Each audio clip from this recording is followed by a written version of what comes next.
Right, good morning from sunny Norfolk. It wasn't so sunny last night. It was a terrible, terrible storm, but we'll talk about that in a minute. So not the best night's sleep at all. We'd stay and chat, but we're in a bit of a rush to do some bits and bobs, so we will catch up with you on the way to where we're going.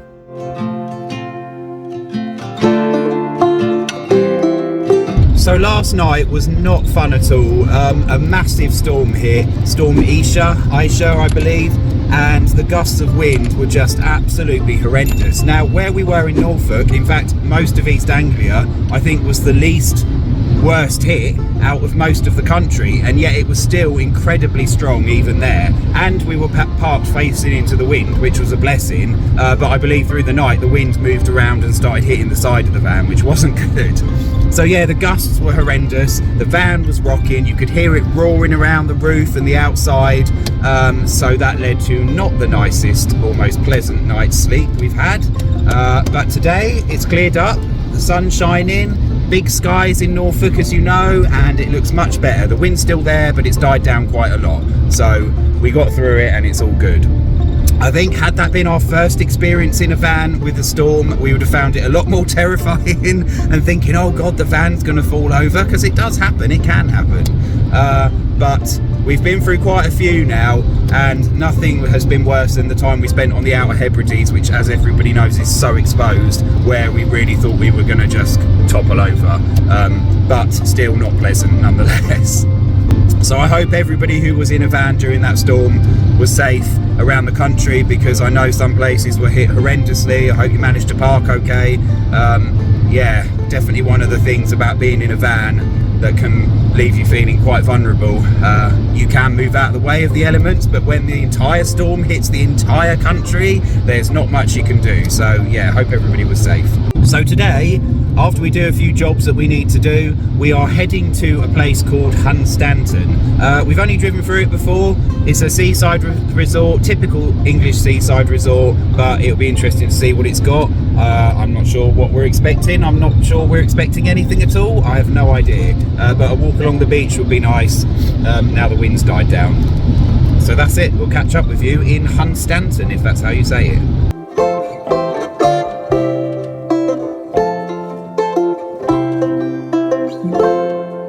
Right, so we've arrived in Hunstanton. We've just been to the supermarket and done all the bits and bobs we need to do. Never ever think that even though we get to do our shopping in a different supermarket almost every day, it doesn't make food shopping any less boring. So if you're shopping in the same supermarket day or weekend after weekend, it's no better just because you go in a different one, because they're all the same and it's all the same thing. And they're all expensive. And they're all expensive, as Stephen said. It looks like where we're parked, we could possibly stay the night. I'm not 100% sure. The sun is now shining in my eyes. There we go. We might be able to stay. There's a few campers along here, a couple of motorhomes, but I'm not sure because it's by the side of the road, so I'm not sure how we feel about that. We generally don't like that because, you know, it's never nice if you park somewhere and cars are rolling by right by your door, but we will see. We'll check it out and see how we feel, basically. And the other thing is, we're never really sure, like, we don't really like staying on roads where it's overlooked by people's houses. Sometimes it's fine, we have done it before, but it's never something that makes us feel comfortable, so I'm not sure if we will stay here, to be honest. But let's have some lunch and we'll go and explore Hunstanton.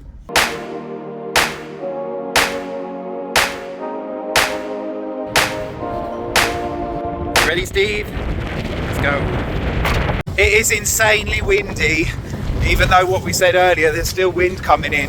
So probably not much talking, lots of scenery and stuff like that. I'm sure you've seen enough of my face anyway, maybe not enough of yours. So let's have a bit of something else.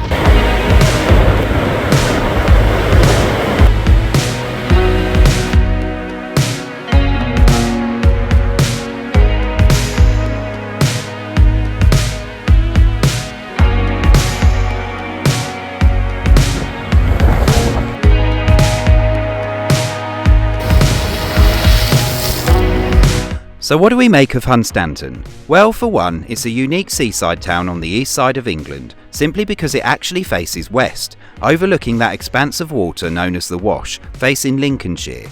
So if you want to witness a sunset over the waves in this part of the world, this is one of the rare places you can. Like all seaside towns, however, everything closes up for the winter, giving it a strangely haunted, abandoned and neglected feel. But no doubt in summer it thrives, and in any case, wandering around throws up constant feelings of nostalgia, a reminder of family holidays and the golden days of British seaside resorts, even when it's really bloody cold.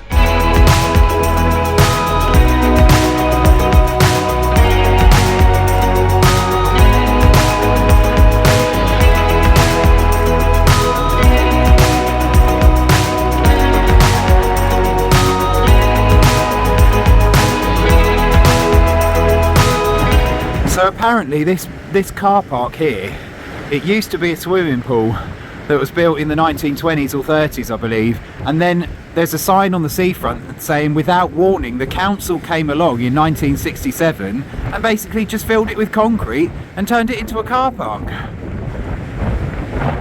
So if that doesn't sum up the fate of seaside towns, I don't know what does. Oh, let's get in, it's freezing. Cold. And my foot's stuck in the door. There we go.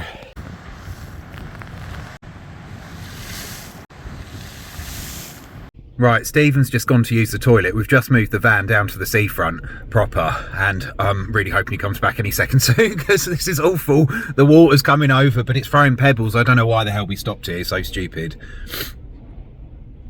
It literally didn't look that bad as soon as we arrived.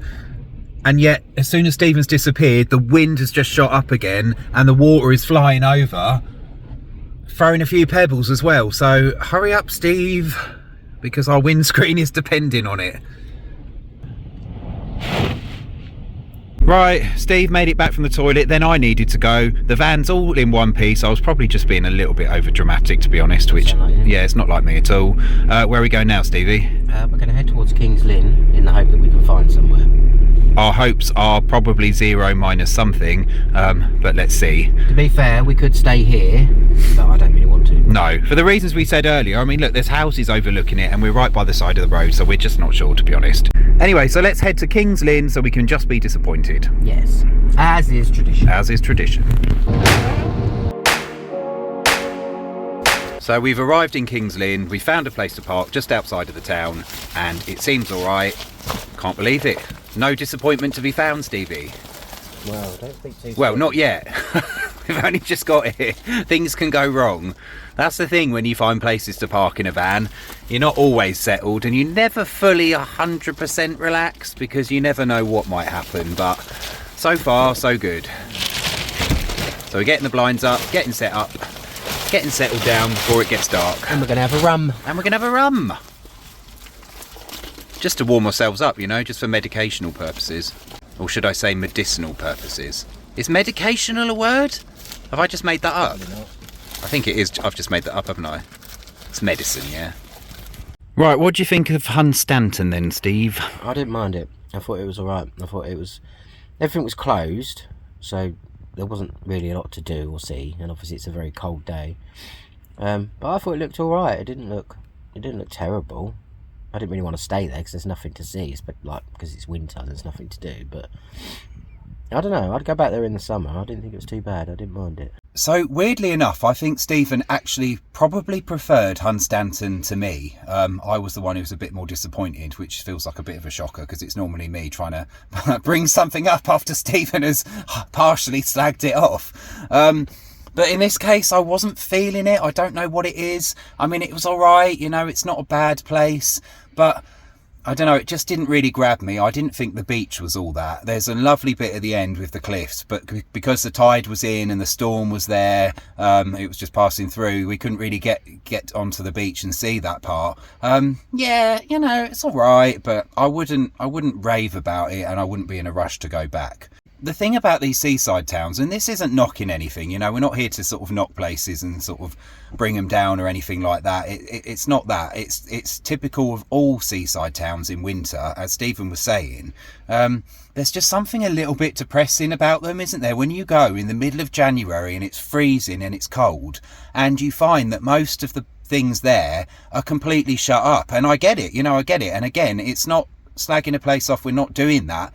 It's kind of like the atmosphere of these seaside places, because everything's boarded up, but it's kind of all sunny things that are boarded up, like sweet shops and like hot dog stands and like, what are those things, like the stick of rock type shops, all that kind of thing, arcades, all of that stuff. So all the things that give you a sense of fun and all those things that you would associate with warm weather, when you see it all boarded up and miserable looking, a bit of rubbish just sort of flowing by in the wind, maybe a bit of rain battering the side, so it makes it instantly more depressing, even though that's just the way it is, because of course you're not going to go to these places to enjoy them in winter. I get it, but I guess that's why times are tough, you know, and I guess that's why it's difficult for these places, because they really do have to make their money and their business in the summer months, because in the winter, yeah, we go about in a van and we go and visit, but generally people aren't going to do that. And it was quite a slog today, wasn't it, Stephen, being out in that cold weather? Yeah, it was. You know, it wasn't fun.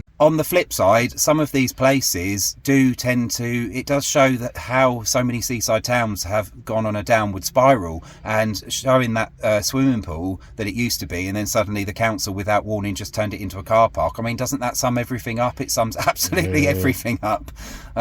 So that's pretty awful and depressing. And so many of them, I guess because of the way fashions and fads and habits have changed, you know, they're at the mercy of where the money goes and what's popular at the time. And I know some of it is down to councils, I know that some of them could do a lot better with these places, but a lot of it is just the way the wind has blown, I guess, over time in culture, because almost every seaside town you go to, and Hunstanton was absolutely no different, you see that they were a sort of playground for more well-off people in Victorian times and the early 20th century, and almost all have kind of fallen by the wayside in that sense. So yeah, a little bit depressing, but I guess in the summer Hunstanton is very nice. As I said, I wasn't too impressed by the beach, but it was all right, and hopefully it does well for itself in those warmer months. I'm kind of just waffling now, so yeah, as per usual. Right then, let's have a rum. We're going to have a rum, we're going to settle down for the night, and hopefully, fingers crossed, we're going to be alright where we're parked. I have no idea, but we will see. And tomorrow we're going to go exploring another little place. Well, it's King's Lynn, that's where we're parked. So we'll see you in King's Lynn. Night. Night. Right, good morning. Morning. Again. How many times have we said that? No. So we were alright where we stayed last night. We were in a little car park in King's Lynn. Everything was fine. A few coaches turned up this morning, but other than that, generally it was alright, and it seemed like a safe place. I'm not going to say the word allowed, because you're never really sure. And let's face it, if something doesn't say anything, that doesn't necessarily mean it's allowed. But it felt okay, and we didn't, you know, get in anybody's way. We were quite discreet. And there was another campervan next to us. So today, I mean, I don't know what's going on at the moment. We've just left one storm, and the weather seems to change every single day. So we've just got through one storm, slept through that, and now another's here. And this one hasn't brought major winds to this area, but it's bringing the rain now. So it's just, it's inescapable. Grim. Yeah, it's really grim. So the idea today is we're going to go into King's Lynn and do a bit of exploring. But I mean, neither of us are probably feeling it much, are we? Because it's awful, the state of it out there. You know, I know it's just rain, but it is raining enough that we'd be proper wet, you know what I mean? So, I don't know. So we're going to go in. But we're going to do it anyway. We're just going to park in the car park, and we're going to go wander around the town. So let's go and see what King's Lynn has to offer. You sound so excited about the prospect. Woo. Well, it's rainy, it's miserable, but I also don't want to sit in the van all day, so... But at least it's warmer, so we've got through all the minus temperatures, only for the storms to now hit in quick succession, so you just can't escape anything in January, especially in a van and when it's more noticeable. But as Stephen said, let's go exploring and, you know, paint a smile on, we'll all be fine. Or not. I don't do that. Alright. Right, this is absolutely rotten, but we're attempting to do something nonetheless. No. And what we thought we'd do is we are going to go on something a little bit unusual. So we're going to do a mini tour of some of the spookier side, and some of the more mysterious sides of King's Lynn and its history. So let's go and have a look.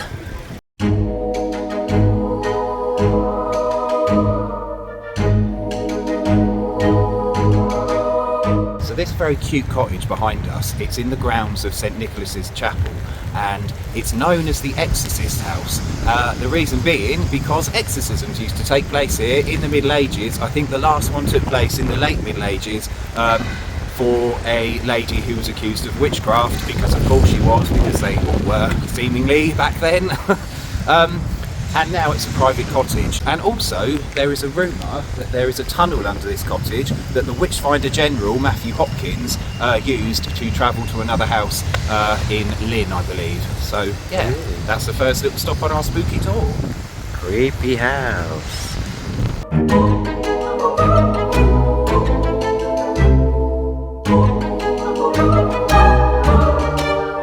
So this is the Tudor House Hotel. It's not a hotel anymore, I believe. I think that's what it's called, and it is said to be haunted by a lady who wanders the building in a long flowing white dress, who was stabbed to death by her husband on her wedding day. Sounds like a great wedding. Jolly. Jolly. Cheap divorce. Yeah. Yeah, well, no divorce, just murder them.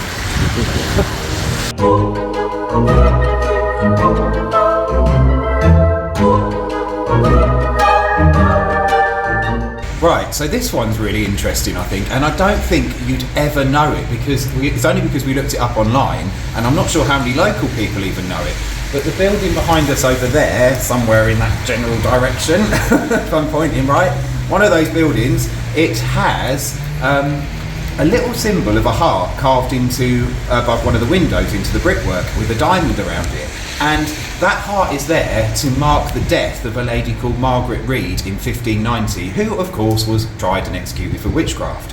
But legend has it that when she was burned alive at the stake in this square here, the Tuesday Market Square I believe it's called, her heart burst from her chest, smashed into the space where the heart is etched into the building, and then it bounced off into the river. So, which of course must have happened, and yeah, that's what that little heart signifies.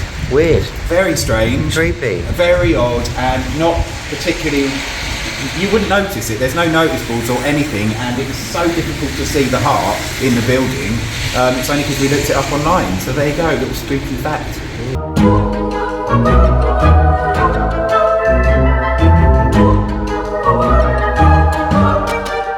Right, another story about this square. We can't actually find the building or whatever signifies it on the map, so probably because we're completely useless, or maybe there's nothing to signify it at all.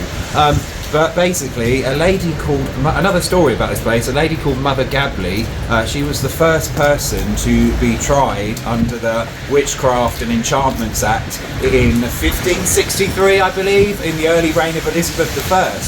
And what happened is that she was accused of causing 13 men to die who were sailing from Spain back to the UK. They sunk and drowned, presumably, because she was stirring some boiled eggs in some water, which obviously must have caused this. I mean, it must have done, right? We've all done it.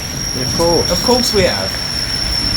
So yeah, apparently she was probably hanged in this square, like so many people, I guess. Lovely. Lovely and cheerful.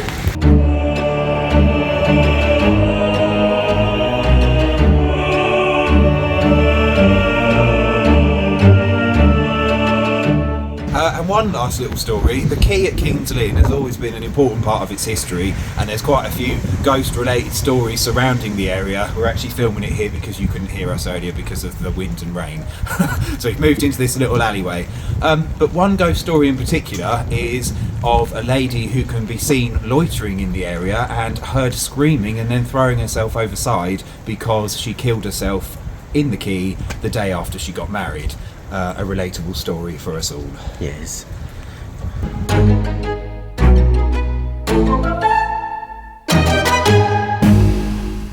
Right, it's cold, it's raining, so of course, what are we doing, Stevie? Fish and chips. Fish and chips.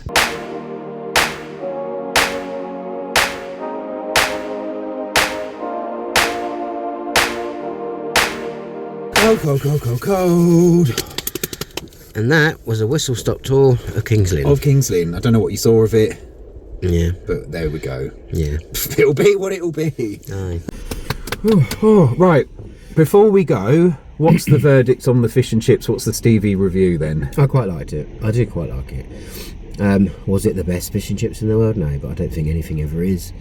The fish was really nice. The chips, I'm really fussy about chips, so they were all right. But I would go back and eat there again. Which, to be fair, given what you pay for fish and chips now, you've a right to be fussy about even just the chips, because you want to get your money's worth, and obviously if you pay for that now, and I think when you pay for fish and chips to eat in, you're definitely looking at like 12 quid at least, but usually 13, 14 quid upwards. So if the chips are no good, that's like money down the drain, isn't it? They were all right. Like, I think the worst chips that I've ever really have, and I always hate them, is Weatherspoons. They've got the most awful chips. I don't know why. I actually don't mind the Weatherspoons chips. I think they're gross. But yeah, I'd go back there again. Yeah, it was all right. It was all right. It's a thumbs up, more or less. Yeah, and given how much crap fish and chips that we've had, it's kind of that's pretty solid. That's okay. I'm all right with that. So the place we went to, it was called The Catch in King's Lynn. There was nobody in there except us, probably because it was a cold, wet January day and they just opened for lunch. But yeah, give them a try, because they've only just opened apparently, I think less than 6 months ago. And the chips weren't amazing, but they were all right. They were pretty good. The fish was really, really nice, and the people who own it and run it seem to be really lovely. So I would recommend it. Give them a try if you're in town. Yeah. And that's it. We thought we'd better do our fish and chip review. It. So now all we're going to do now is finish what we've got to do today and go and find a park up. Find somewhere to rest our heads once again.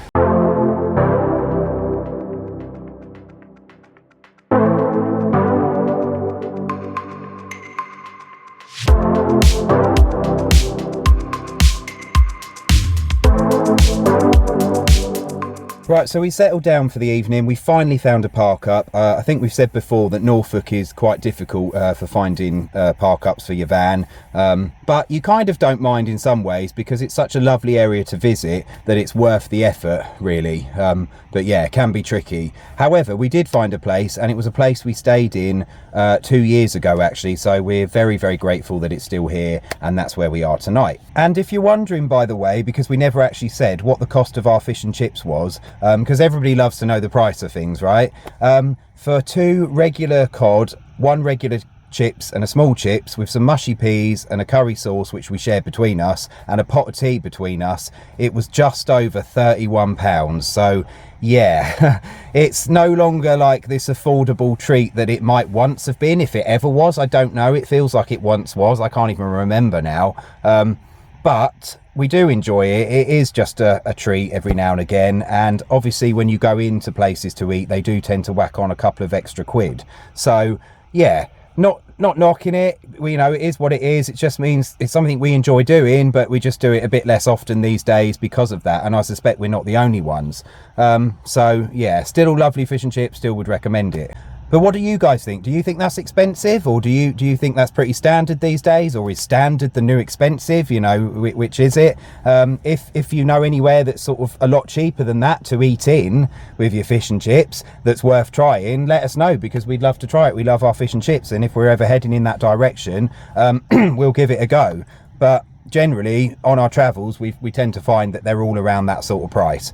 So lovely thing to do, lovely treat, love a bit of fish and chips, but just a little bit less often because it is very pricey now. And on that note, we're going to leave you there, love you and leave you. We're going to settle down for the night. Aye. And we will pick you up when we go on our travels again in the next trip, on the next video. Aye. Wherever that will be. I suspect it will still be in Norfolk somewhere. And we're very sorry we didn't get to show you more of King's Lynn, but it was just a terrible day. Yeah, it was miserable. Yeah. So we just needed to get the hell out of there, basically. Right, and on that note, this is the end of the video. This is the end. Push like, push subscribe, push the notification bell Just thing. do it. Push them all. Push them all. And we will see you on the next one. And thank you for all your support. And do leave comments in the comment section, because we do love to hear from you. And that's it. Thank you for supporting our journey and following us still. Yeah. And for watching us. We do appreciate it. All right. Right, we're going now. I'm just saying. We're finished. We'll see you next time. He always does this. Yeah, you do. Fine, we'll end it. Bye. All right, bye.